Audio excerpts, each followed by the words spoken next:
senior leaders want to see a quick presentation as to how the project is going. And this is called a project on the page. So firstly, in this upper quadrant here on the left, you just want to put in some highlights of what's going on with the project. So starting here, you have the highlights, then you have the next actions here, and you can ask ChatGPT to put that text into a context where senior leaders can understand it, and you don't want to sound too technical. Now, coming to the right, you have a milestone list. Now, in place of this, you can also put the roadmap. It depends. The senior leadership should be giving you direction as to what they want to see on the reports. When you're working through this, put here the features and just talk about the status for that.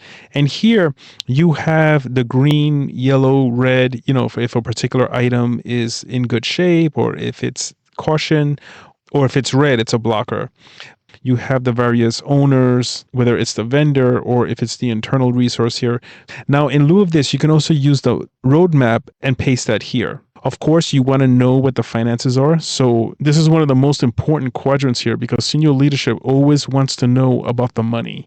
And what the money is saying is what's been budgeted and what's actually being spent. And are we over or under budget? So this is a very important quadrant here. And you need to get this information from the finance systems or the IT finance department to get those informations. And then another big item here are the risks and issues. Senior leaders want to understand, is there any risk to this project? This is one of the biggest things they want to understand. You can put I for issue, or you can have R for the risk. So the risk is something that could happen but hasn't been realized yet. The issue is a risk that has happened. In this case, this is something that needs attention.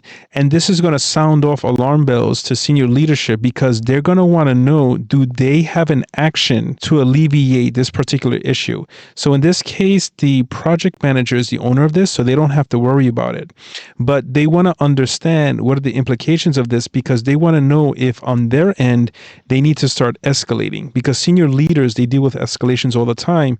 Do they need to escalate on their end?